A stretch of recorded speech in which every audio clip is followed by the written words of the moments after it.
Tonight, from the end zone to the fan zone and all seats in between, this is your home for the local sporting update, featuring the voice of the Bradford High School Tornadoes. Welcome to On the Spot Sport News with your host, David Rodgers.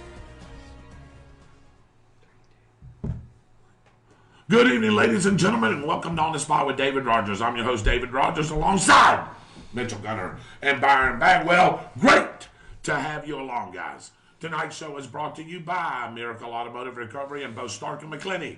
Call Kirk and Kenny Miracle at 904-368-1114. Miracle Automotive, where miracles happen every day. And by Brittany Leanne Creations, who, by the way, is helping us in the construction of our new studios right here in beautiful Stark, Florida. From photography she does to graphic design. Let Brittany help you be as creative as you want to be. Visit Brittany Leanne Creations on Facebook for more information.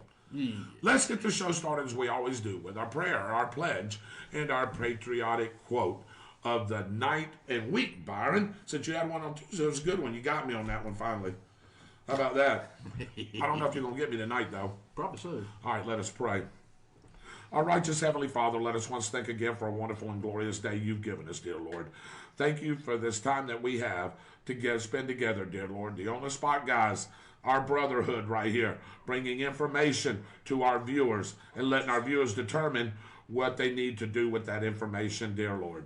Thank you for letting us live in the greatest country in the world today, the United States of America, the most freest and the most powerful country in the world today, dear Lord.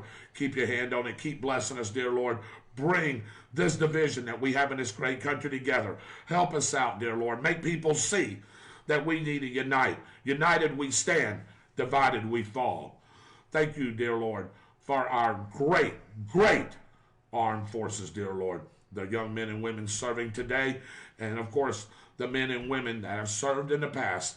And of course, let's not us forget the people and our veterans that gave the ultimate sacrifice, and that was their lives. Thank you, dear Lord, for our first responders, anybody that works in that department, dear Lord, our firefighters, our police officers, our ambulance drivers, our EMTs, dear Lord, and anybody associated in that field. Keep a hedge of protection over them as they are the front line of defense, dear Lord, here, and not only in our county, but in this great nation. Bless each and every one of them and bring them home safely to their families as they are protecting us. Thank you for all of our farmers, the great farmers of this great country, as they're providing product, providing the food that goes on our table each and every day. Keep blessing them, dear Lord, with abundance of crops.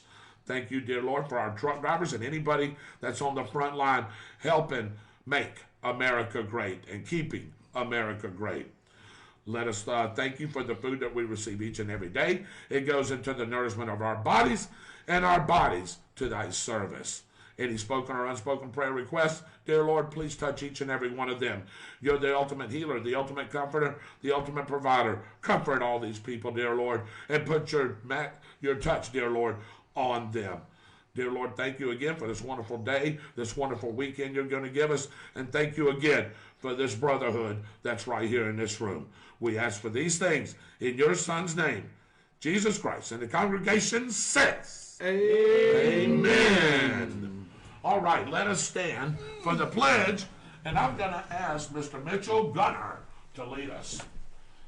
I pledge allegiance to the flag of the United States of America and to the republic for which it stands, one nation, under God, indivisible, with liberty and justice for all. Amen. Again, ladies and gentlemen, welcome into On the Spot with David Rodgers. I am your host, David Rodgers.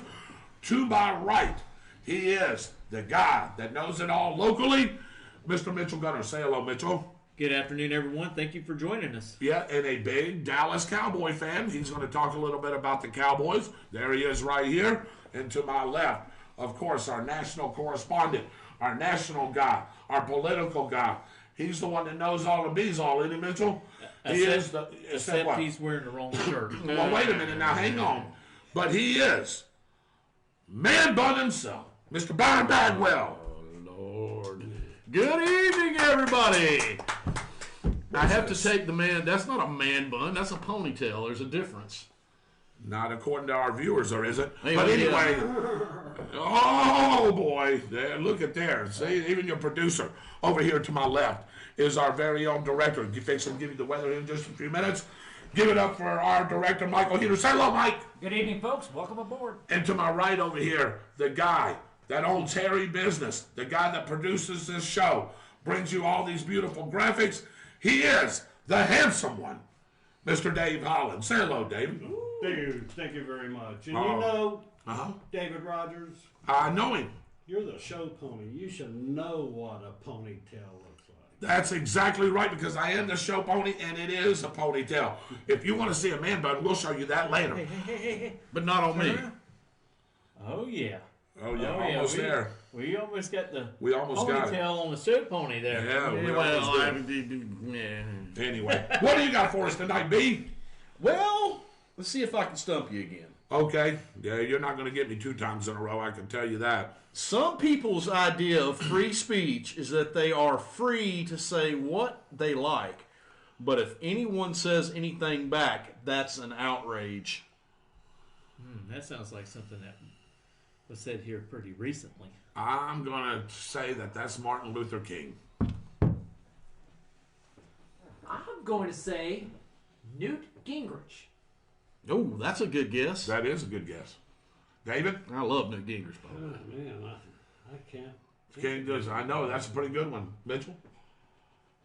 Don't laugh, but I'm going to say Donald Trump. Pretty high compliments. And I've done it to all of them again. You stumped us again? Mm-hmm. Who is it this time? We shall fight on the land. We shall fight on the sea. See. We will defend our island, and we shall never surrender. Mr. Winston Churchill. Yeah. There we go. I should have known that. Good grief. Every once in a while, something good does come out of England. Well, Just a little yeah, humor. just a little humor. Just a little humor. All right, ladies and gentlemen. Before we go any further, guys, I want to give a shout out to Slice and Dice Barbecue. My buddy over there and y'all's buddy, Chris Davis, and Casey Napier and her crew are doing a great job out there in Lottie. Please go visit them and try some of their barbecue. Byron, if you haven't had any of their barbecue, which you have, Mitchell has, haven't you? I had their hamburger. Yeah, well, try some of their barbecue tomorrow. They got that barbecue plate. Y'all need to come out there and visit Chris, my buddy over there, and Casey. Come on out there to Lottie. It's only a few minutes right here from start. Y'all can make it out there and go out there and get some great barbecue. Hey, and no wait. No, wait, no, generally not. Now, on Saturdays with that rib plate and that pork plate and that, what is that plate, Mike, with the beef there that I like so much? The brisket. The brisket, the beef brisket. Me and Michael, we cut that with a fork, didn't we? Oh, yes, we did. We cut that brisket with a fork, and it melted in your mouth. Every time you say slice and dice, all I can think about is a barbecue burrito. That is awesome, too. That's good. That's my good. favorite. That is good. Amazing. That is I good. am really not the biggest fan of Mexican food. I like Mexican food. Right. But that, I tell you what, their hamburgers, just compare. Outstanding. Say you take a Big Mac from McDonald's, take that Big Mac, double it in size, Maybe triple it, Bob Mitchell. and it tastes a whole lot better too. Yes, it does. You ain't kidding. So go out and visit Slice and Dice Chris and the gang out there. Hey, don't go anywhere, because the Friday Night Quick and Dirty starts right now. Here is your quick and dirty news update, sponsored by Harry Business Hairstyling, home of the $10 haircut, Deerfoot Village in Stark. Here is a quick and dirty for this Friday night. We start off in Union County, ladies and gentlemen, with breaking news as fire destroyed 2 buildings near Rayford this afternoon. Union County Sheriff's deputies arrived at the mobile home fire in the 13,400 block of Northeast 195th Place, where a fire engulfed the home and spread to a second building that was nearby. Firefighters from Bradford County Fire Rescue responded and handled the firefight. There were no injuries, but the true structures were a total loss. Man. Quick work by Bradford County deputies led to finding 2 runaway juveniles in 2 separate cases this week. Both teams had left home voluntarily now, and both were recovered in good condition. An Alachua County jury awarded a Gainesville man $120 million to account for past and future medical expenses and pain and suffering following a traffic crash with a GRU vehicle that happened, Byron, back in 2015. Yeah, and that GRU vehicle failed to stop at a stop sign. Yes, he did. And I think here we go, right here. You know, Jacob Rodgers, who spells his name the same way I do, maybe I can go see if he can borrow you about $120 million of that money, was driving through the intersection of 115th Terrace and Northwest 39th Avenue in 2015. As Mitchell said, when a GRU vehicle ran a stop sign, Jacob was 20 years old at the time. Although the GRU vehicle was traveling just 30 miles per hour, the accident caused Rodgers severe and permanent spinal injuries, leaving him paralyzed. Wow. Incredible. Over to Suwannee County, ladies and gentlemen, where a missing boater was found following a boat crash on the Suwannee River this week. The Suwannee County Sheriff's Office says 3 men took a boat out Tuesday night a few miles just south of a boat ramp in Branford. The men had a mechanical problem, lost control of the boat, and hit a tree. All 3 were ejected and 2 swam to the shore. However, a 59-year-old died and his body recovered the next day. Wow. Down to Marion County, ladies and gentlemen, where a Dunellen man is behind bars after being arrested on 20 counts of child porn possession. According to sheriff deputies, Rex Bevins was found in possession of child porn at his home. The Orange Park Police Department needs help finding 38-year-old William James Walker, who was wanted on grand theft charges. Listen to this. He is accused of stealing a trailer with nearly $15,000 of Leonard Skinner memorabilia. Oh. Well, you jacknut. Hey, I love Leonard Skinner. Don't be touching that memorabilia and stealing that memorabilia. I'm mad now. That was intended to be sold at a charity event. The return of Jacknut. Yes, it was, and he is. Police say that Jacknut is known to live in different hotels in the Jacksonville area. He is described to have praying mantis hands tattooed on his forearm and a spider tattooed on his shoulder. Anyone with any knowledge of this case is asked to call the Orange Park Police Department. Give the accurate description so they can find the fool, please. Praying hands. It's praying hands. I would have put that he had praying mantis hands because Byron is a jacknut. Stealing all Leonard Skinner stuff. You're a big Leonard Skinner fan. So is he. I love Leonard Skinner. Give me back. Praying mantis hands. Give me back my bullets. Yeah. And finally, the federal fraud convictions for former U.S. Representative Corrine Brown have been overturned, ladies and gentlemen, according to the U.S. Court of Appeals. The court chose to vacate Brown's convictions and remand for a new trial. With that, here is your full weather forecast. This weather report brought to you by Austin's Weather Service out of Keystone Heights. Find Austin's Weather Service on Facebook and have a detailed local forecast sent right to you. Hey, good evening, everybody. Michael Heater sitting in for Austin Stevens again tonight. Real quick forecast for you as we get into the Friday night show here. We're going to start off with some pollen numbers, and I can tell you right now, you guys are going to love this. Check this out. These numbers are going right here. Looky here. We are finally down into the green section, which means that the pollen is finally starting to ease off. In case you haven't been able to figure that out, you can actually understand what the show pony, Byron and Mitchell are saying because they're not coughing and hacking up a lung every time that they have to take a breath. Pollen looks good here. Let's get on to your local forecast. You ain't kidding. Because you're gonna love the weekend. It is absolutely fantastic. It is seriously going to be a picture perfect weekend as it moves in. We've got beautiful conditions, sunny skies, no rain in the forecast until at least the middle of next week. Seasonal temperatures, however, few clouds start to move in on Monday, highs topping out at 90 degrees. And for those of you that didn't make it out to the trivia on Thursday night, giving you a little heads up here, while we're going to have beautiful conditions with temperatures in the 50s and topping into the lower 60s for low temperatures, Tuesday, the high in Orlando is expected to hit the century mark. That's right, 100 degrees with humidity making its return.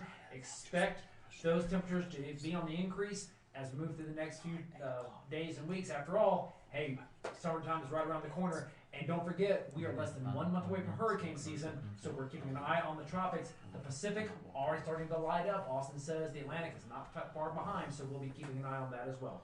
That is the latest from Austin's Weather Service. Dave, it's back to you. Well, Michael, that was a great weather report.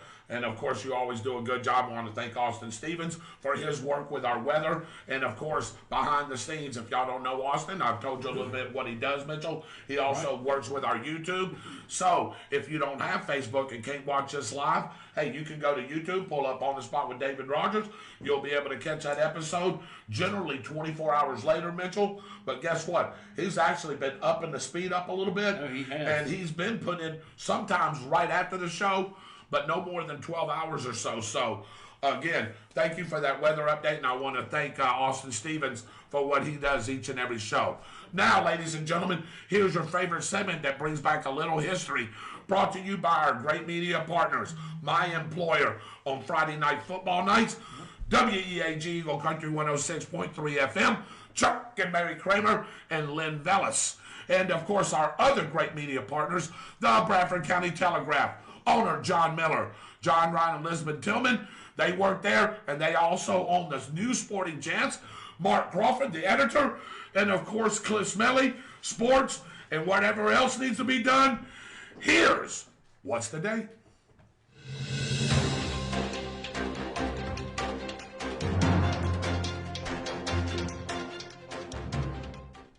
These are the sports headlines from the Bradford Telegraph during the first week of May in what year? Tigers fall 14-4 in the state semifinals. Union County baseball team advances in regionals with 8-0 win. And Bradford's Rice accepts Ohio Northern football offer. Was that May of 2010, May of 2011, or May of 2012? Tigers fall 14-4 in the state semifinals. Union County baseball team advances in regionals with an 8-0 win. And Bradford's Rice accepts an Ohio Northern football offer. Was that May of 2010, May of 2011, or May of 2012? Union County girls softball lost to Lafayette after a nearly 4-hour rain delay in the Class 1A semifinal game in Claremont. Pitcher Dustin Hersey gave up 2 hits in 6 innings as the Tigers defeated Wildwood in the Class 1A Region 4 semifinal game. The Tigers moved on to play against the Villages to qualify for that Final Four. Right. Bradford High School, Dakota Rice signed a letter of intent to play for the Ohio Northern University Polar Bears. Rice would be a linebacker at that school at Ohio Northern. Tigers fall 14-4 in the state semifinals. Union County baseball team advances in regionals with an 8-0 win. Bradford's Rice accepts Ohio Northern football offer. Was that May of 2010, May of 2011, or May of 2012? Ladies and gentlemen, this is the time where you, the viewers, can play this game. This is a What's the Date? We do it on Tuesday nights. We usually have some kind of news stories that Michael or myself or whoever pulls up, and we put it on there for you guys to guess whatever date that is, or know whatever date that is. Some people are really sure their guess is Mitchell and Byron. Hey, I know Shirley Bagwell's always confident. Uh-oh. Hey, we got a phone call. Is it the phone call? It is the phone call. It is the phone call. As far as I'm concerned, it's the phone call. It is, if it's the phone call, then please allow me to get it started properly. And hopefully it will thing. Hang on, Coach. Hang on. Yes, sir. We got a little something playing for you right here.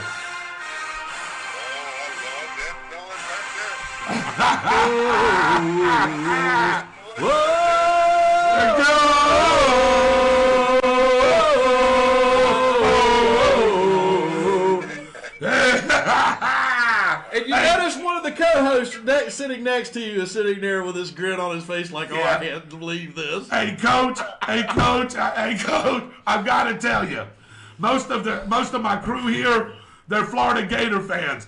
Me and Byron's the only Seminole fans sitting in this room right now. Hey, well, that's all right. I love Florida until we play them in November. Yeah. And that's exactly right, Coach. Hey, glad to have you on, ladies and gentlemen. If you don't know who this guy is, I got to meet him here the last couple of months and got to know him real well. One of the nicest guys you'd ever want to meet. Hey, it's Coach Brian Allen from the Columbia Tigers over in Lake City. He played football at Florida State, and he played in the NFL with the Rams and the Carolina Panthers. Coach, I want to welcome you in. Let me introduce everybody to you. To my left right here, I don't know if you're watching the show, he is the other big Seminole fan. I've got Mr. Byron Bagwell. It's an honor, sir. Yes, sir. And then to my right, I've got Mr. Mitchell Gunner. Over to my right, over here, I've got our producer, Dave Holland, and I've got our director, Michael Heater. So, anyway, Coach, glad to have you in. Coach Brian Allen, of course, the head coach, the head man, going into your 11th year, right, Coach, over at Columbia? Yes, sir. Year 11. Yes, sir. Tell us a little bit, before we get into some Florida State things, tell us a little bit about the Columbia Tigers this year and what you expect your team to do this year, Coach. Hey, man, it's an exciting time. You know, getting past our pandemic year where last year it was a lot of unknown at this point. Obviously, everybody across the nation wasn't doing any football at this point. There was a lot of unknown. Everybody had no clue what to expect in last year's football season, whether we would have one, whether we wouldn't.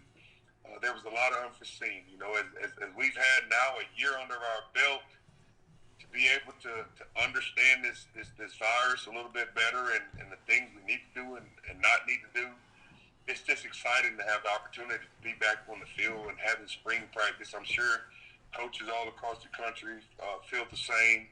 It's the same for us over at Columbia. Today, we had our first full scrimmage at 4 o'clock, offense, defense, and we're trying to figure out who's the next guys that are up.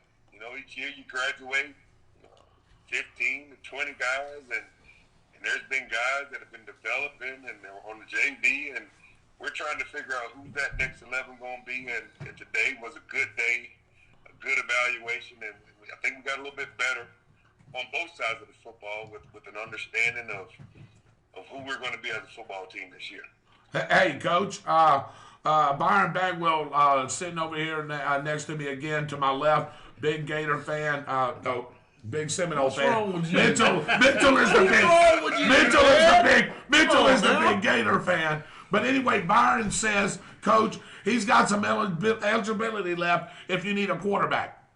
Hey, well, I tell you what, he sounds like me. We still got it in our head that we can do it, but our body says, hold up, son, slow down. That's all. Coach, no. 49's a little bit too old for a quarterback in high school, I think. Probably in college, too. Ladies They lost all your eligibility like me. Yes. Ladies and gentlemen, hey, if y'all are just joining in, we've got former Florida State great Brian Allen, played linebacker at Florida State, played in the NFL as well, and now he's the head guy for the Columbia Tigers, a school that he went to before he went to Florida State. Coach, I want to get you in on this a little bit, and then we'll continue the conversation. We play a little game called What's the Date? So we pull up some sports headlines because, you know, tonight is sort of a sports show. So it'll be a guess from you.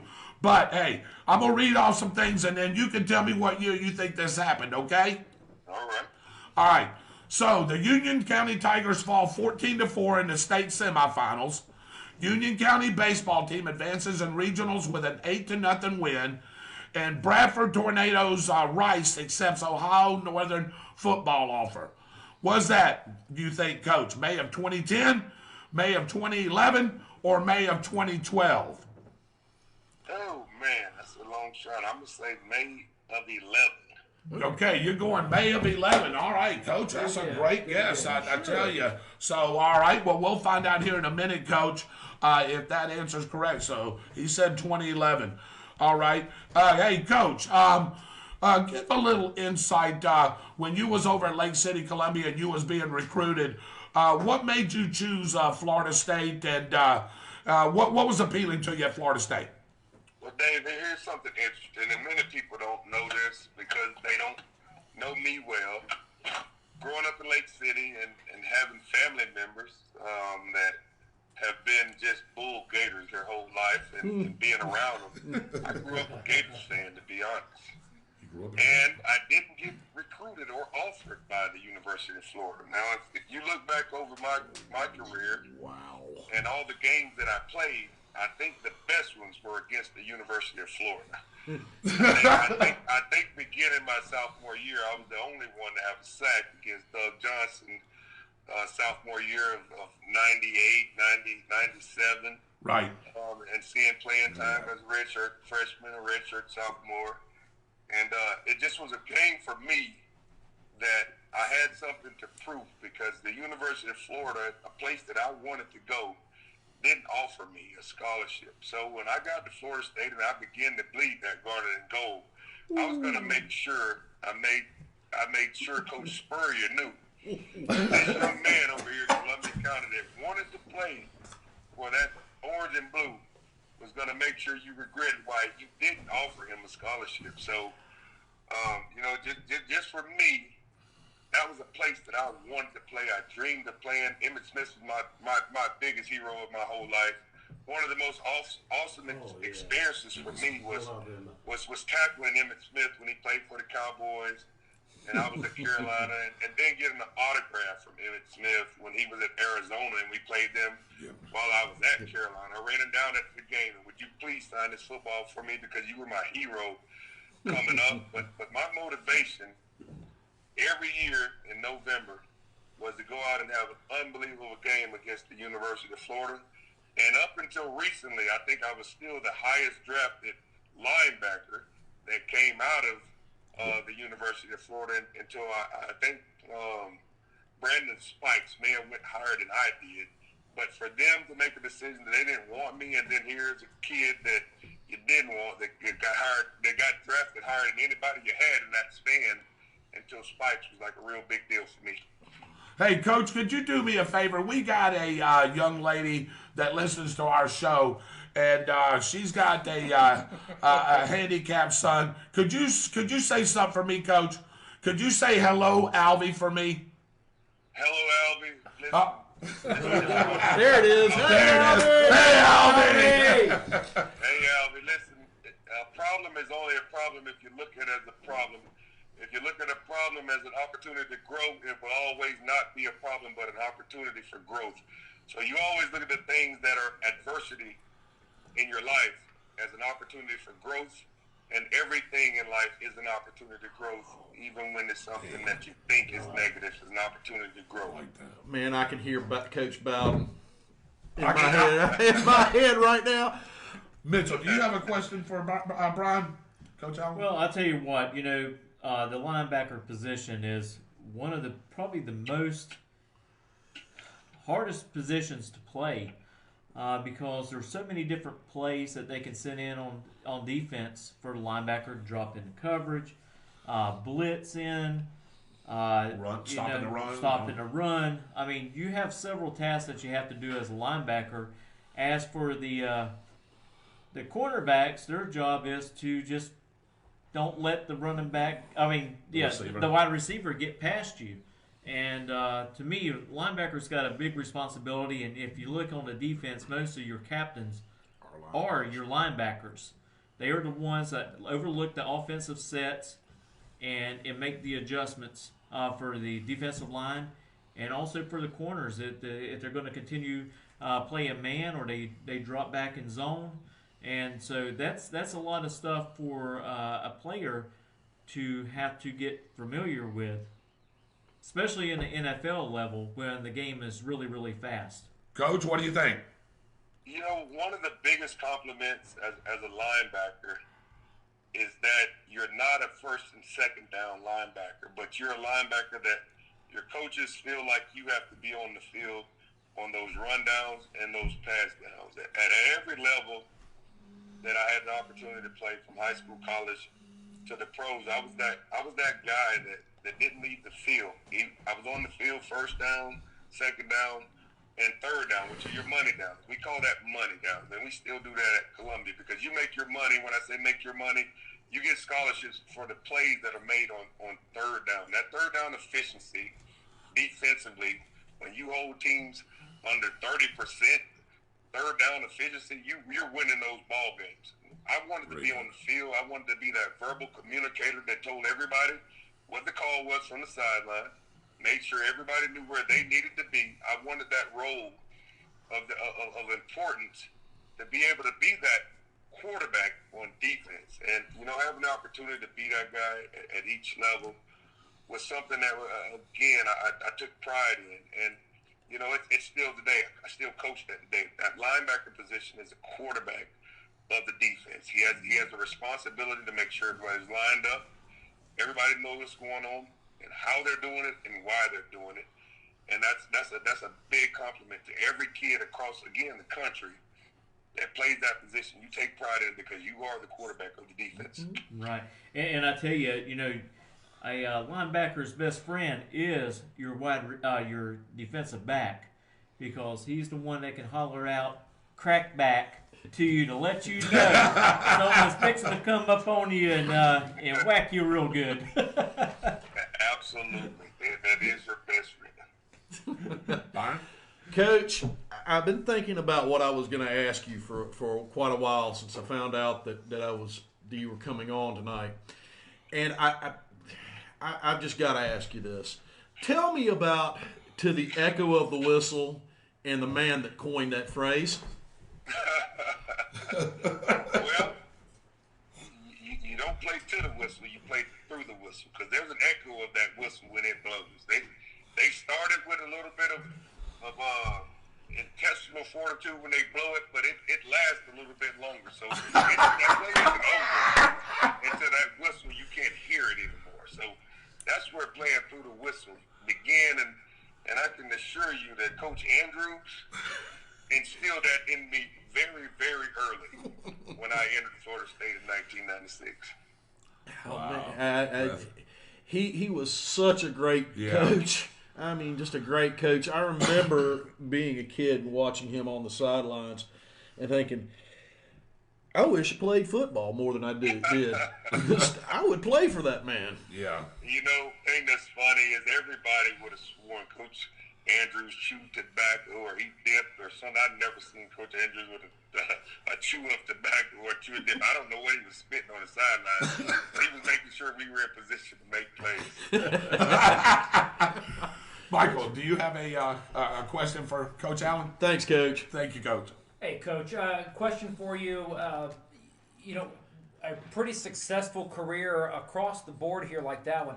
What do you look for, and how do you put forth the mentoring aspect so that you can have your players in Columbia follow in your footsteps as they move forward in their academic and their athletic careers? Hey, that's a great question. And the thing that's crazy, people are motivated by different things. For me, I wrote down goals in life at an early age. I give every piece of credit to who I am as a person and everything I am in my career to my mom. People have different aspirations, but for me, I always wanted to have some type of impact in my community. You can go anywhere and chase dollars and do all the different things that people do. For whatever reason they do them. My goal in life was to come back to Lake City, build a community center, that the youth in this community had a place to go and do things. I had the mindset of I wanted to play 8 years in the NFL. I wanted to open a community center, and I wanted to have that outreach program for kids to understand the whole scholarship process, all the things you needed to do academically, the things you needed to do to carry yourself and your persona. I didn't play 8 years. So the money that I wanted to make to be able to start a foundation or to be able to start something that I could create that program here didn't happen because that career was cut short. But when the opportunity came in March of 2011 to come back home and coach, I never even applied for another head coaching job. I haven't. I don't know that I ever will again. But that opportunity to build that youth center may have been squandered, but the opportunity to still have an impact in my community, my hometown, the same places that I roamed as a youth here, an opportunity became a reality when I became the head coach here. So every year I have the opportunity to have impact on 130 kids in Lake City. And it's not as big as it may have been with the community center, but, when you add those 130 up over a decade and now in year 11, that number becomes big, and the opportunity to impact has been absolutely the same. So for me, it's each year teaching the parents that I don't care about electives. You can make an A in my math class. You can make, in my PE class. You can make an A in the basketball class or some other elective. The thing that I'm interested in are A's and B's in the Big Four: math, English, science, and social studies, because that's where your core GPA is created. I want my kids to have taken the ACT or an SAT by the conclusion of their junior year. I want to talk about the things that are important to colleges, like how you carry yourself, because the questions that I'm going to get asked every year is, how is he as a kid? What's his home life? Coach, I know he's a great player, but do you have any disciplinary problem with him? So that's what I bring now in this whole understanding of what you have to be the football player that has an opportunity to get a college scholarship, because it's more than scoring touchdowns, making tackles, kicking field goals, punts, and kickoffs. It's the questions are now, Coach, does he check all the boxes? And it's not just football; it's in every sport now. So the thing that I wanted to do when I got back here was make parents aware of what it takes, make student athletes understand this more than what you do on the field. It's how you carry yourself. But also I correlate it to being an employee. I'm your head coach, so I'm your employer. Would I hire you for the way you look? Would I hire you for the way you act? Because if I'm your employer and you're not making me money, then you're fired.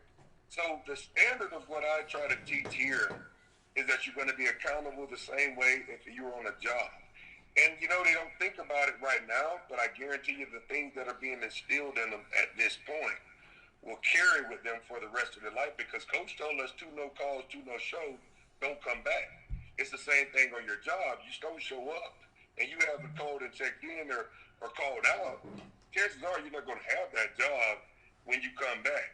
So I started to instill those things in them at an early age. I make sure the parents understand it so that we're all on the same page, because if you think back to being a high school athlete, one thing that's stuck in your head are the things that a high school coach taught you, whether it was good or bad. You remember those things still as an adult. So I try to make sure I instill those in my guys year in and year out. Coach, that's a great answer. Again, ladies and gentlemen, if you're just now joining us, we've got the Columbia High School head coach of the Columbia Tigers, Coach Brian Allen, former Florida State great, played in the NFL with the St. Louis Rams and, of course, Carolina Panthers. Coach, I got to ask you this. I know we talked just a little bit today at lunch, and you were saying you were one of only a few players, right, and maybe even at the linebacker position, that played in 4 national championship games straight in a row. Is that right?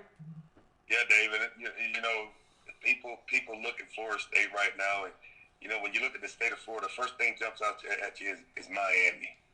University of Miami. They won a ton of national championships. They were the team that got it done. If a play went this way instead of that way a couple times in those 90s when we played, be a whole lot different. If you just even look at the way college football is played right now with the top 4 teams playing in the national championship, we don't lose to Florida.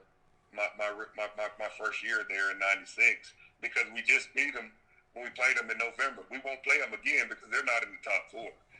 So that may be a championship that's different. You look at the loss to Tennessee my sophomore year, that Chris Winkie gets injured, Marcus Alston has to play when we have the number one offense in the country that year. You know, we win that one. So all of a sudden, it's two almost back-to-back national championships. You look at the loss to Oklahoma. I don't even remember the last time. It was like 13 to 2. 13 to 2. A 13-2 outcome in the national championship game. But Coach Rick, the offensive coordinator at that time, has already taken the job at Georgia. If Coach Rick is still like full all the way in with Florida State and not halfway in with Georgia, halfway in with Florida State, I don't know what happens in that 13-2 game that we're, again, number one offense in the nation. We win against Michael Vick and Virginia Tech in 99, but, man, we should have had 4 of them in a span of, like, people don't remember back in that day that Florida State was in that game every year during that time. Man, that Oklahoma game hurt me. Yeah, that Oklahoma that game hurt me. Coach, I got to ask you this. Of the 4, and of course you have a win there. Again, you got a national championship ring by beating Virginia Tech. I believe that score was 46-29, if I remember correctly. I remember that heck of a catch that Warwick made down there in the end zone. Remember that one? Yeah, absolutely. Dave, the thing that a lot of people, as I read and I look at Twitter and different things, and they have these arguments about the best college football player. You go back and you look at the Louisiana Tech game that we played that season, and Peter Warwick at about 10, 15-yard line going in. He goes left, he goes right, he goes forward, he goes back, and at the end of it, he finishes in the end zone. The most dynamic football player that I've seen, and I've seen some great ones. I've played with some Hall of Famers. But Peter Warwick was one of the best college football players that I've ever played against. Just an unbelievable player.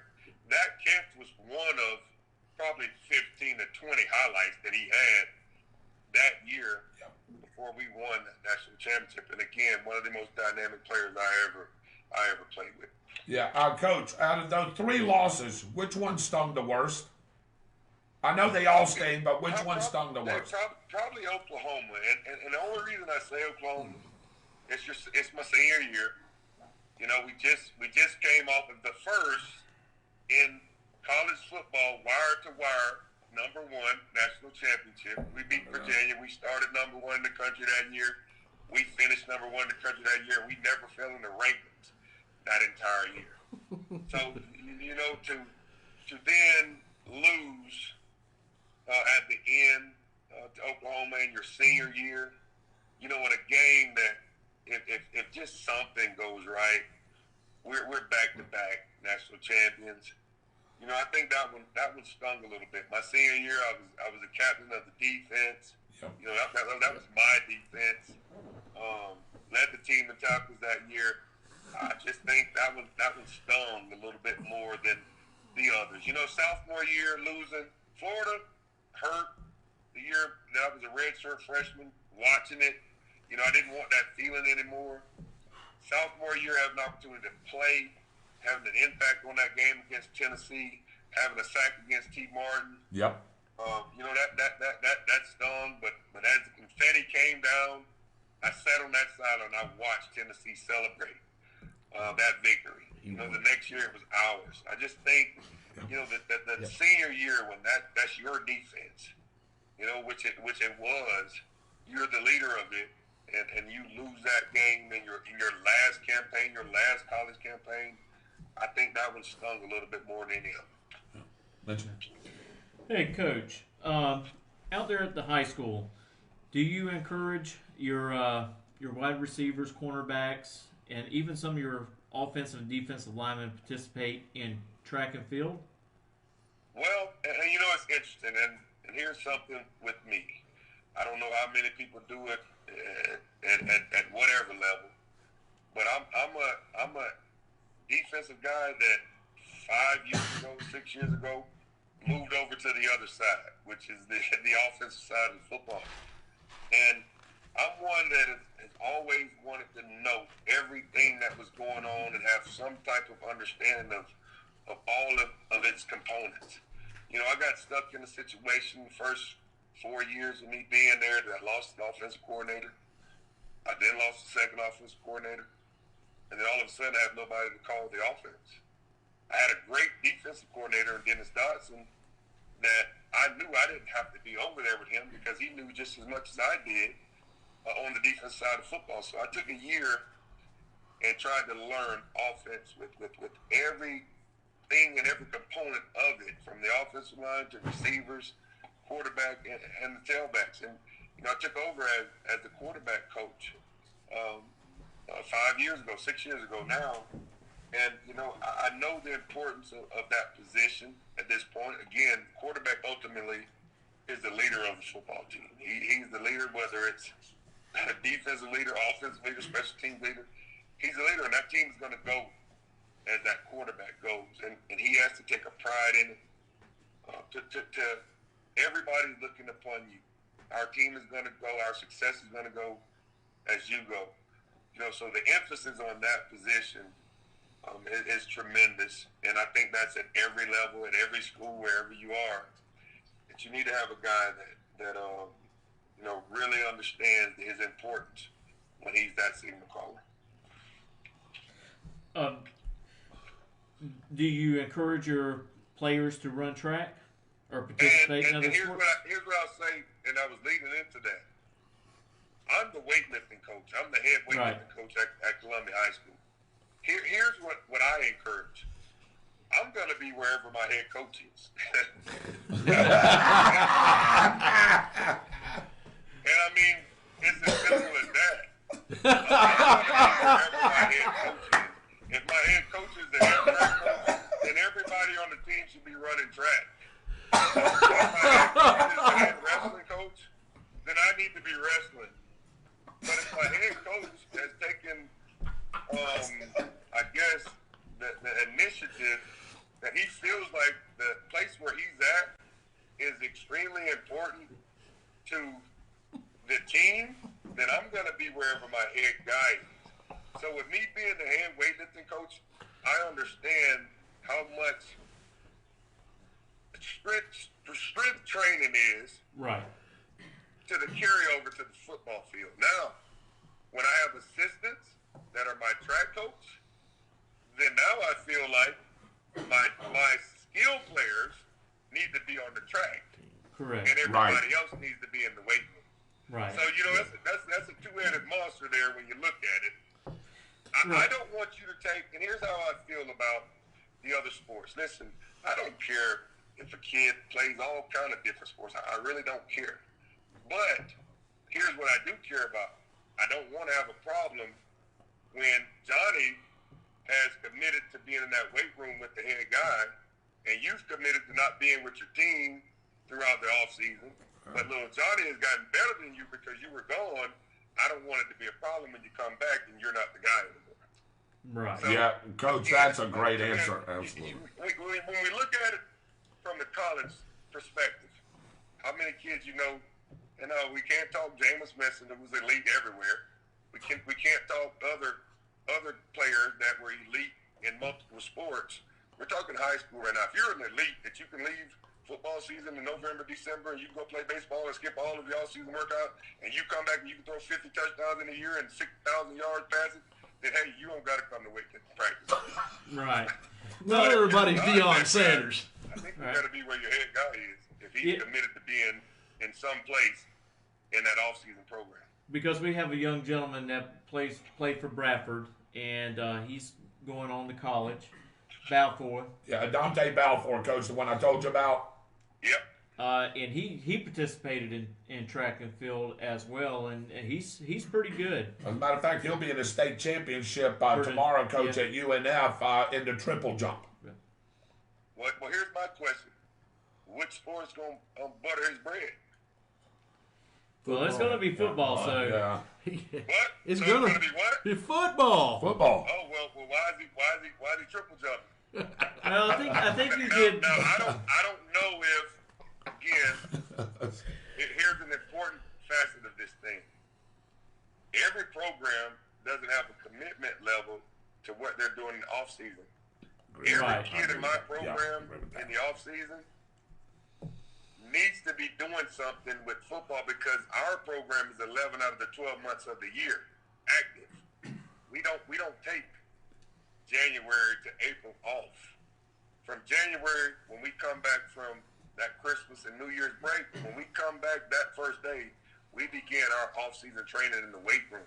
Right. So my expectation is for every kid to be there. Every program doesn't say you need to be in the weight room because some programs just say we have a weightlifting team and it's whoever in the school wants to lift weights. No, I'm going to take the 22 kids that are the best weightlifters and we're going to have a weightlifting team, but the other 103 need to be in the weight room as well because as important as it is for those 22 that are on that weightlifting team to be lifting weights and bulking up and getting stronger in off season, I feel like it's equally important to those other 103. So we don't stop. When we get out of that, we go into spring. They get a couple weeks off, and then we transition into summer workouts. And I expect all 130 kids to be there for summer workouts. So when the summer workouts end, we go into training camp for 2 weeks, and then the season starts when school starts. So it doesn't end. It's 11 out of the 12 months of the year that there has to be a commitment level if you want to be the best team that you're going to be because everybody else across the state is doing it. If you're not doing it, then you're probably not going to have that same football team that those teams that are doing it will have. Yeah, and now, Coach, I do want to say with what Mitchell Gunner said, the young man that we're talking about, and of course, is Adante Balfour. He does have a scholarship to go to UNC, and it is his senior year. So, I know that he's been doing his workouts and things like that. So yeah, they split it. It's a split. He still gets into the weight room. But I see where you were coming from with that answer. So like you said, it's sort of a double-edged sword. Well, you're getting questioned from a DB about a DB. So right. Dante Balfour is a DB, and Mitchell used to be a really good defensive back too, here. And ran track too, and it's held records here for a long time. And a big athlete. One of the biggest things for me is if I'm instilling a certain type of discipline that I expect out of my guys with the football program, 11 months out of the year, heck, let's just say 6. And you leave me for 3, and that same requirement isn't there where you leave me to go to. Now, if I'm on the same page with whoever the track coach is, the wrestling coach is, the baseball coach is, if it's that same type of requirement, I don't have a problem because you're not going to come to me and the habits that you created with me, they aren't broken because it's the same requirement that's there. But I think that's an understanding that you have to have with those coaches that are teaching the other sports. Like, again, if I tell you 2 no calls, no show, you're off the team, but you can miss every day and show up for the game and you can play, then when you come back to me, I got to break those bad habits. Right. Right. I agree. On the same page. Right. It takes as a group of head coaches that this is the requirement we all have. Then we're all on the same page. But I can't be the disciplinarian on the football team and you let them slide with everything because I got to break those bad habits when they come back to me. So that's right. That's how I feel about it. And it's again a double-edged sword. You don't have that problem in college, and that's where I was going with the Jameis Winstons and the other players that were two-way players. You don't have that problem because those kids can go into that program, they come back, and they're just like they were when they left. Right. When we're talking about high school kids, again, you'll get away with what you can with somebody that lets you get away with it. I don't want them to leave the program that we have and the standard that we have and go somewhere else and it's a different standard. That's just the way I feel about it. Hey, Coach, I want to go to Michael Heater. I want him to read off our telephone number where some guys can call in, and I don't want to hold you up too much. I know we have a long day tomorrow, don't we, big guy? Absolutely. So I'm going to go to Michael Heater real quick, and I'm going to let him read off this number, and he may have a question for you. So, Michael, over to you here real quick. Absolutely. So for those of you that are watching the show, don't forget you can call us in. Coach isn't going to be on for very much longer. So if you have a question for Coach Allen, now's the time to reach out to us. 904-458-7588. 904-458-7588. As we're waiting on the phone calls, Coach, another question for you. Now, based on your work ethic, based on your passion and your drive, where do you see Columbia next season and for several seasons to come? Are you looking at trying to groom some players to take your spot moving into the collegiate level? Yeah, each year, and I cannot tell you how many games I've won. As a head coach here for 10 years, I can't tell you right now. Now, I can go do some research and figure it out, but I can tell you how many kids have gone to college. All right. Right away. That was the number one goal for coming back home, was to get kids from my community to want to go to college, to understand the college scholarship process. And my success would be how many kids did that in my tenure here. That was my number one goal coming back home. Wasn't to come here and break records of wins and all of those things, still chasing the championship. But that wasn't the reason I came back. The reason was to get kids in college. My number one goal was to get kids in college. I think after this year, the number is at 60 in 10 years. So the average has been a very high number. I think in that average, there's been over 25 that have been Power 5 Division I players that have gone to school. That's where I feel like the success of coming back home has been the kids going to college. It would be a travesty for the things that I've done, the places I've been, the coaches I've had the opportunity to play under, if I didn't come back home and have a good program, a good foundation of teaching kids, teaching coaches what it takes to have a good program. Now, I appreciate that one. So now the question then comes to, season's about to start. Where do you put Columbia against your rivals moving into this football season? Well, I can tell you what, we got to beat Robert E. Lee. Yes. Yes, you do. Thorn in the side, Coach. Thorn in the side. Yes, indeed. We got to beat. That's our arch nemesis.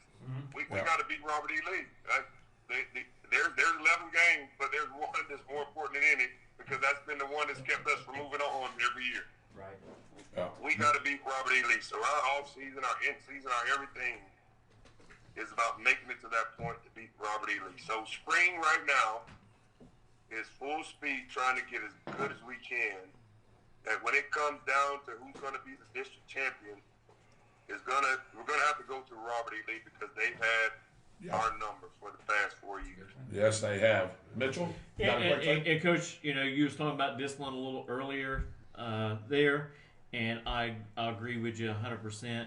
I think kids today don't have the discipline that we used to have when we were in school, and so you do have to tend to lean on them a little bit more and to make them listen and learn.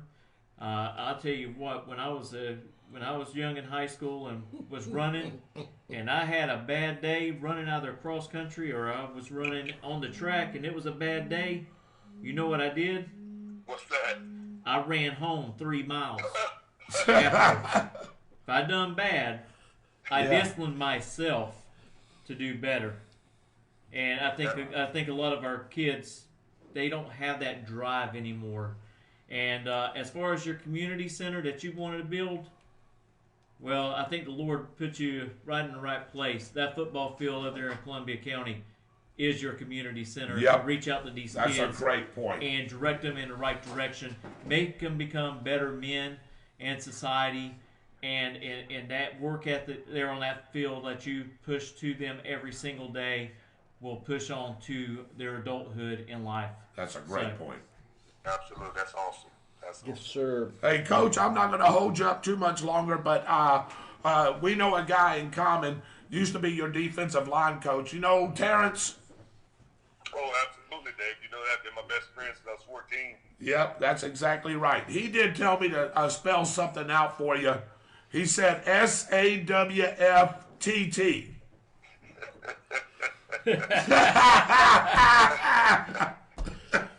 He told me to tell you that, Coach. I'm sorry, man.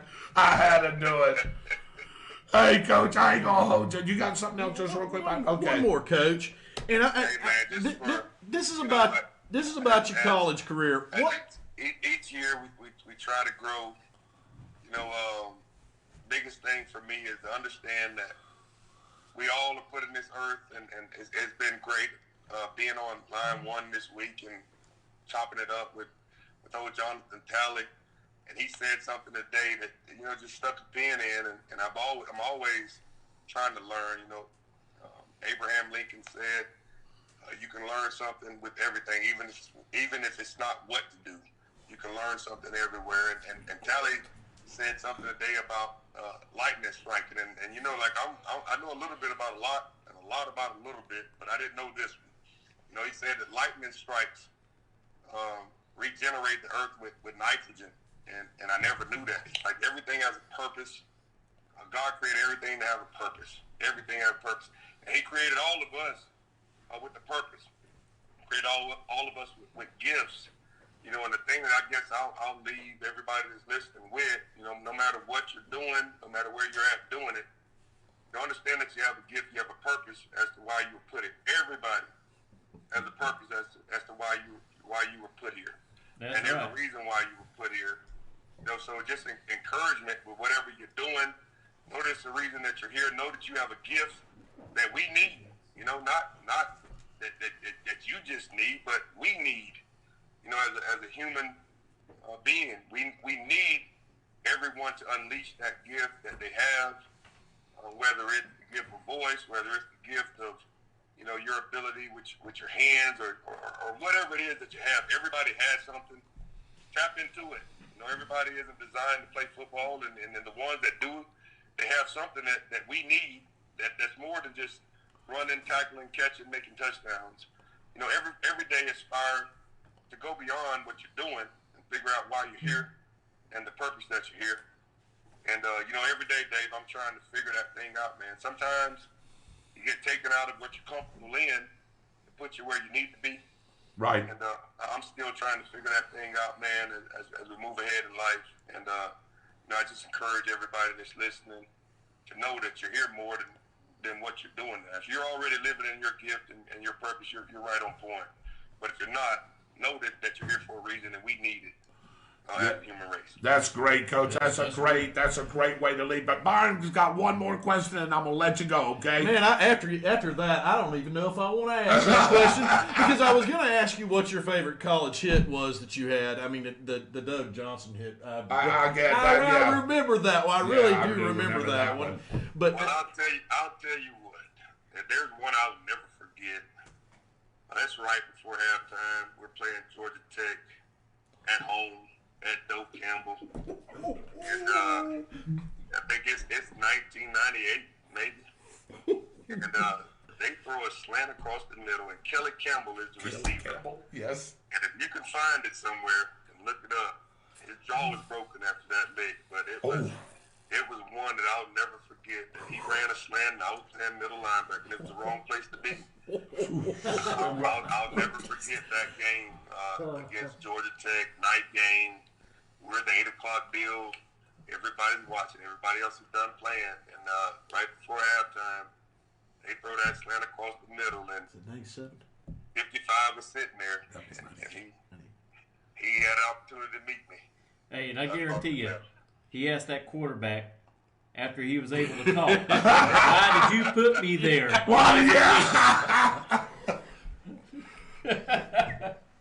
Coach, when people start talking about FSU football games and they start talking about stuff like that, when you said Georgia Tech, it started ringing a bell. When you said slant, I remember that. I was watching that game.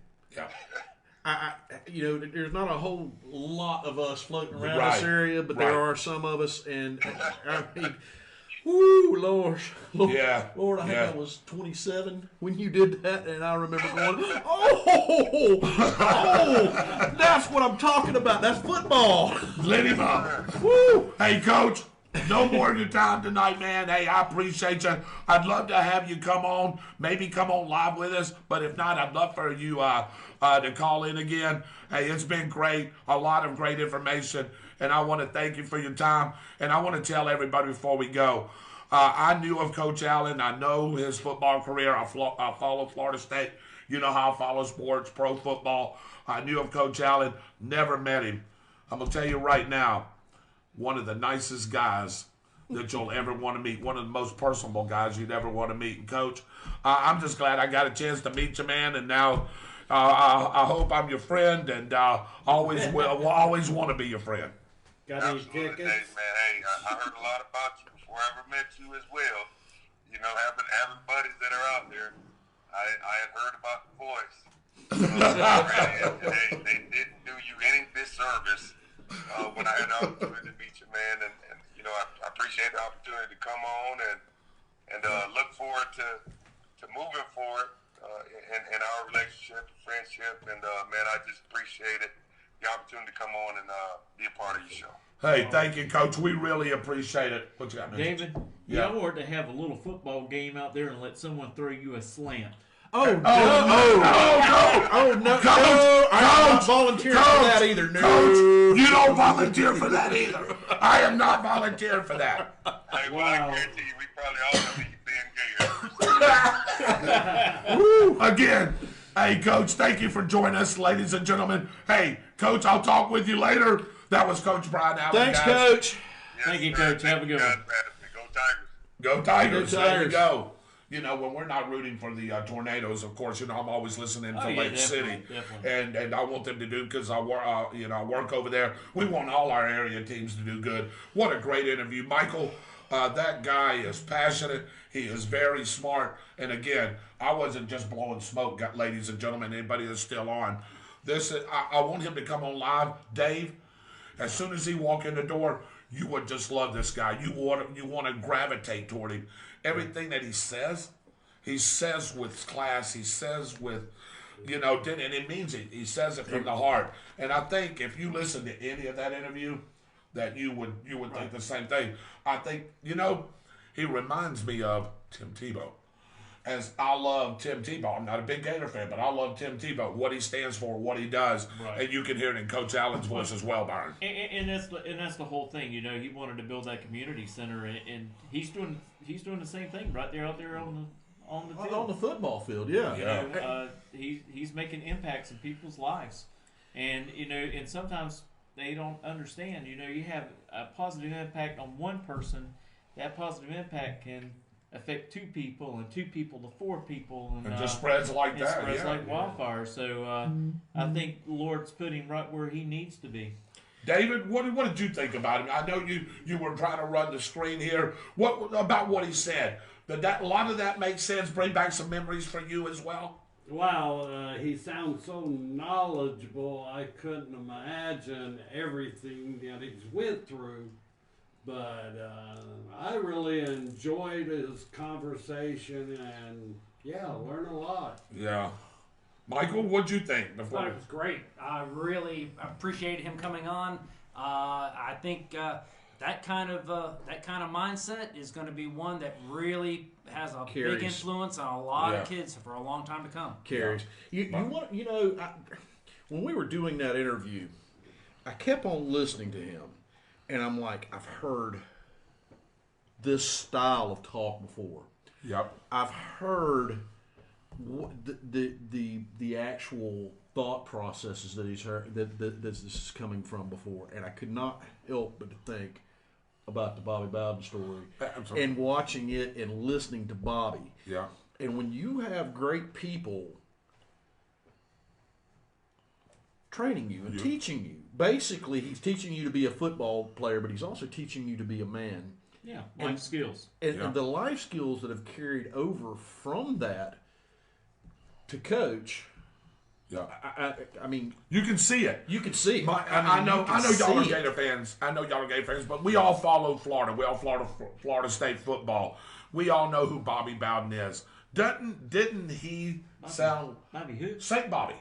But anyway, to you. But anyway, did you see the reflection? You can see that Bobby Bowden instilled in him, not only him, but I bet other players as well. Do you? And this is something not a lot of people will know, but Bobby Bowden used to make his football players go to church every Sunday. Yeah. Yep. Sure did. I didn't even think about asking every Ryan that. single Sunday, and I could hear it in his voice, man. Yeah. Hey, you train men. That's what you do, or you used to do, or you still should do as a football coach. You train men. It's not just about football. And one thing I like, what I heard, put it that way, is that he tells the kids that these recruiters are coming in from these colleges and they want to know about their life, home life, and are they into any type of recreational thing that's going to get them in trouble, and that helps get them on that right road,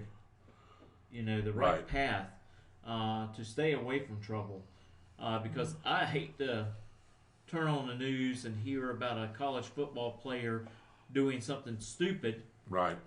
especially one who's got a lot of talent. Right. Because after that happens, that's it. Right. You're right. They ruin their chances in college. They'll never, ever have that opportunity to be drafted. As you see here, and we're fixing to close the show down here in just a second. Guesses real quick, and then I'll finish this. We had some 2012s. Did we? Okay, wait a minute. Hang on just a minute. Sure, I want to make the Gator fans happy real quick. All right. David Theus said 2011. Vincent Tucker said 2011. Roy Jackson said 2012, Michael. And everybody that's on, I'm sorry I didn't get to read all of you guys. Y'all know who you are. We love each and every one of you, right, guys? We know that. Did Shirley take a guess? I didn't see Shirley's guess. I think she did, but my phone's acting crazy. Yeah, and I can't go back. Continue on the comments. Yeah. And I'm having to reset it to see more comments. Yeah. Let me make all the Gator fans happy real quick. Okay. Guess who is going to be playing for the Jacksonville Jaguars next year, if he can make the roster? Yeah, Mr. Tim Tebow. Tim Tebow is playing. He's going to be playing if he can make the roster. Tight end. Yeah. And I believe he probably will do that because he's a phenomenally talented man. Yes, he is. He's a great athlete. And he has put on the weight, the muscle bulk. Well, to play that position. The thing that I think they're going to do with him is I think they're not only going to use him as tight end, but they're going to use him as a fullback. Right. Because the matchup problems you end up with when you have Tim Tebow in the backfield, right, and Sunshine as a quarterback becomes nightmarish. Yes, it doesn't matter whether it's Etienne or Robinson or whoever lines up back there, Chenault or whoever they put in the back with them, or a combination of two of them, and Tebow and him. Yeah, and you also have the opportunity to run a flea flicker with you Tebow. do. Because he has the ability to throw it down the field. Yeah. Well, I mean, there's all sort of options for that, and I think it's a pretty smart move. That's if he can make the roster. I don't see why he can't. I don't know why he can't. Football for a while. And you're right, David. That's a great point. But I can tell you, every time that I've seen him, David, athlete. Hey, you ever seen him in that sports jacket? He still looks as thick as he was when he was 19, 20, 21. And he's smart. And he's very smart. That's the other thing that makes me believe that he probably will make the roster. Number one tight end, probably not, but he's still going to make the roster. Shirley said I said 11. Okay. Tim Tebow is one of those people that will show up to practice before everybody else, and he'll be the last one at least practice. And you know what that does? Film. Do you know what that does? He's already a big name. You know what that does for all those other players? They want to be just like him. Right. They're going to follow his footsteps. And I'm going to tell you, that's where Tim Tebow, Michael, is going to make the big difference. If he can make the team, like Byron said, his leadership. And you know what? What Mitchell just said, you don't have to do anything. Just do what you do and normally do. And it's just like what I was saying, gravitational pull. Right. Everybody wants to go there. Well, not only that, you're going to have Tim Tebow be the leader in a leadership role, not necessarily the leader of the football team, but you're going to have him there because of his character. Well, he's going to help Sunshine. That's what I was about to say. Because he's going to, hey, let me take you up under my wing. We're going to watch film on this team right here, and I'm going to show you the positions of the linebackers, what they're doing, what the offensive linemen are, how their defensive linemen are, how our offensive linemen are going to cut down on them, and which way. And he's going to help. He's going to be a player coach. Right. Yeah, he knows. That's what I was going to say. We have a generational talent, supposedly, as a quarterback. Right. And he's got to have the opportunity to help mold him. Right. And I think it'll help Minshew, too. It will. Everybody's forgetting everybody's forgetting forget about mustache. Yeah. I'm going to be honest with you. I really don't see Trevor Lawrence starting this year, but that's me. Personally, I would not coach and have that man put himself through what a rookie quarterback would go through in the NFL, because I would want to protect my investment, and I'd want him to learn the speed of the game and the way that defenses play in the NFL compared to college. That's just me. There are a lot of people. You heard Coach Allen say, let me say something. same thing. You might not want him to start, but I knew one quarterback that got thrown in the season, his rookie year, and they went 1-14 at that time, and he ended up winning 3 Super Bowls. Well, that was your. Yes, you're Troy Aikman. You're talking about Troy Aikman. Yeah. Well, there's only been 2 quarterbacks in the history of the NFL that started their rookie season and went to the Super Bowl. Russell Wilson was one of them. Yeah. And I can't ever remember who the other one was. It wasn't Peyton Manning. No, it wasn't Peyton. Because Peyton I'd have Manning to look that up. I'll started look that definitely up. I usually would remember those kind of things. I wanted everybody to know that, because there's a bunch of Gator fans that really want Tim Tebow to play in the NFL, and I don't have a problem with Tim Tebow. I have no problem at all. I didn't have a problem with Tim Tebow after he left Florida, right? Because he's a great person. Yes, he is. I was starting to get my tail kicked, wasn't you? A great athlete. No, we didn't get our tail kicked every year. By the way. But we got it handed to us most of the time. Yeah. I can tell you one thing, John Elway, you are an idiot. I'll agree, and I'm going to leave that right there. Michael, I think we only had 2 guesses. But anyway, ladies and gentlemen, I hope you enjoyed the interview with Brian Allen, Coach Allen from Lake City, Columbia. Great coach, been there 10 seasons, going on his 11th. He didn't even say he's made the playoffs every year with that team.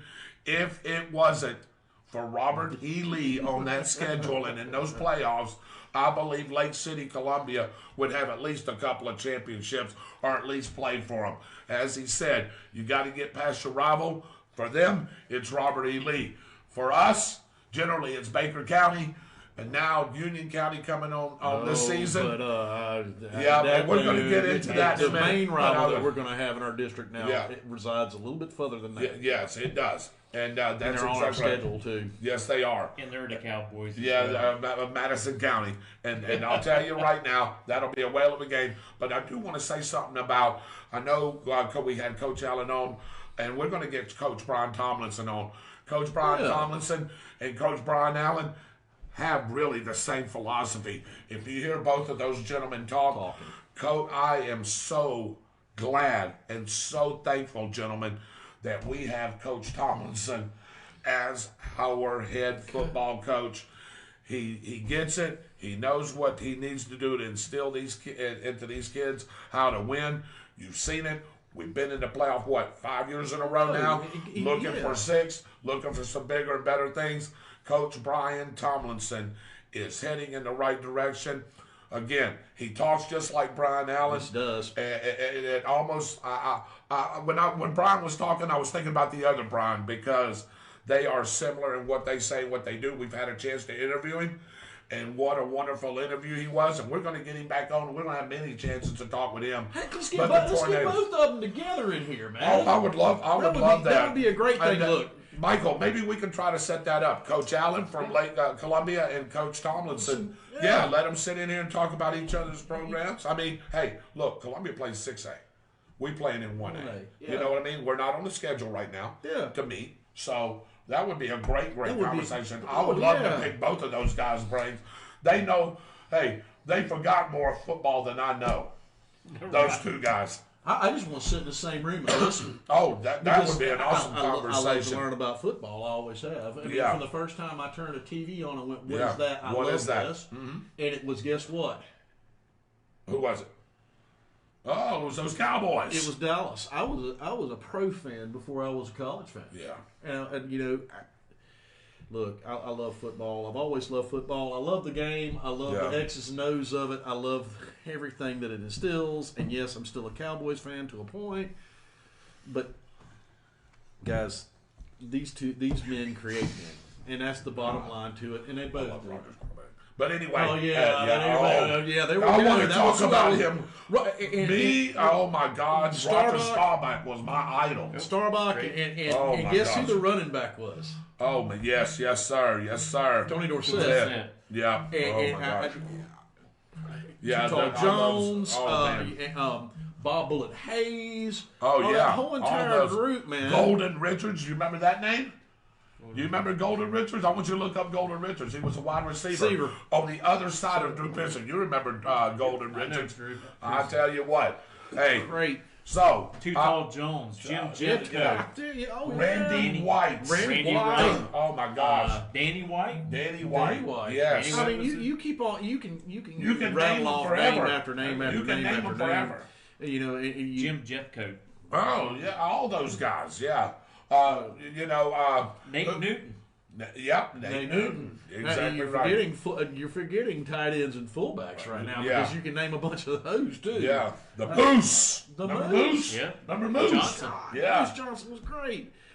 You can go on and on and Hey, on. can you believe that big old guy fit down into a A-10 Warhog and flew an A-10 Warhog? No. Yes. I believe that he did it, but I can't believe he fit in it. That's not the end. It's Yeah. the problem. Hey, that answer, guys, let me get to it. Everybody's waiting. That answer is May of 2012. I think we had 3 people. Get that? So we'll make sure we put y'all guys in. Again, I hope you enjoyed the conversation we had with Coach Brian Allen tonight. I didn't want to keep him too long. I know he's got to work tomorrow, but it was a great conversation. I hope you learned something. Not only, Mike, did he talk about football, he talked about life. He talked about molding young men. He talked about dreams. He talked a little bit about everything. I agree with what Mr. Bagwell said about it sounded like Bobby Bowden was talking to me over the phone and said, David, keep up the great work, son, that you're doing over On the Spot with David Rodgers and your crew. Keep it up. That's what it said. It was just feeding energy to me. Well, we need to keep on with this because I've actually met multiple FSU players. We're in my going to keep lifetime. up, yeah. We're going to Florida. I want Florida players. Yes. I love all players. I love college football. I love great people, and these guys are. Before we go, real quick, Byron, we need to have a weather report. Can we get just a quick weather report with Mr. Heater? Because I want to hear. You didn't hear this about the pollen, did you? Oh, he was You want to hear about the pollen, brother. And I need to know the weather for tomorrow and Sunday. Oh, yeah, and Sunday. Yeah, so, hey, there he is right there, speaking of our very own. Oh, there he is. No problem at all. Hey, real quick. So let's start with the pollen. Some great news for Byron as we were talking about that. Look at these pollen numbers dropping all the way down low down here. You'll be able to feel a lot better as we move through the weekend and into next week. I think we're over the hump when it comes to the pollen. Locally, we're going to go ahead and tell you that best way to describe it is Chamber of Commerce weather. Wow. Beautiful sunny skies. We're looking at temperatures in the 50s and the 60s for lows. You're probably not going to see this again. I know we said that a while back. This was a very late season cold front that moved through here, brought us a little decent amount of rain on Tuesday, or a couple days ago. So we're looking at some beautiful conditions. However, the warm temperatures are going to rebound into the 90s. And again, as we mentioned, if you're headed south, Orlando on Tuesday, expecting 100 degrees at Disney World in that area. Hey, Michael, let me ask you something. That sun back there, is that Austin Stevens playing that sun coming through? It looks like Austin. This is Austin Stevens. It's Austin with a glow. Hey, Austin Mike, with a glow. Also, I got a question since we're on the weather. Sure. Since we're going to have a lower amount of humidity in the area, is that going to create opportunities for fires to spread? That's a great question. Yeah, we are looking at an elevated fire danger. We had some gusty winds today. We were concerned about there being an elevated fire threat earlier today, and we will see that continue through the weekend. I don't think we're going to see any red flag warnings. I don't think the humidity is going to get quite that low, but some gusty winds as we move through the next several days could increase the risk of brush fires. Again, if you're going to be doing any type of outdoor cooking, land clearing, debris piles, anything like that one, use common sense. Be safe, be smart, and above all else, make sure that you have not only an ability to put out a fire if you have a garden hose or a bucket of water, but a cell phone with signal so that if you need help, you can call us immediately. Great point, Michael. Yeah, great weather report, Michael. Thanks, Thank you Michael. again for that. Hey, I want to leave you real quick with a final thought here. I know we got we're running short on time here. I want to read y'all a definition, and I want y'all to tell me what you think this definition is. The reason I say that is because of the past things that have been going on these last couple of weeks, Mitchell. And I want to talk about this on Tuesday a little bit, either in your segment, Byron, or your segment, Mitchell. But it's the ability to see, hear, or become aware of something through the senses. The state of being or process of becoming aware of something through the senses. What is that the definition of? What's the word? I'll read it. The ability to see, hear, or become aware of something through the senses. It's sort of close. The state. Thank you. I knew it was one of the two. Thank you. Perception, and I Perception. think Michael was getting ready to say that. Perception. Perception is what I just read right there. It's the ability to see, hear, or become aware of something through your senses. And you could use sight. It could be hearing. It could be taste. Whatever it is, that's a perception. And when it comes to our show, and I'm going to leave this as a little cliffhanger here, when it comes to our show, different people look at us different ways. And that becomes a perception. A perception means you think, you sense, because that's the word I use, you sense that there's something either you like about it, something fishy about it, something that you may disagree with or not agree with. But it also means as well that because we bring certain guests on each and every week, as we had Coach Allen on the phone today, you may have a perception of Coach Allen or us by bringing Coach Allen on. I don't know. But what I'm trying to get at is because we bring guests on here and they speak and they say what they say, doesn't necessarily mean that we agree with everything that they say or even tend to agree or tend to side with any particular guest. You see what I'm saying, Byron and Mitchell? So I'm going to turn it over to Michael Heater real quick, man. He was anxious right there about something. Go ahead, Mike. What you got? Well, real quick, I just wanted to kind of bring up a certain point, and what Dave mentions is spot on. And here's the thing about it. You don't necessarily have to agree or even disagree with what we're saying, but by golly, you get the opportunity to tell us what you think.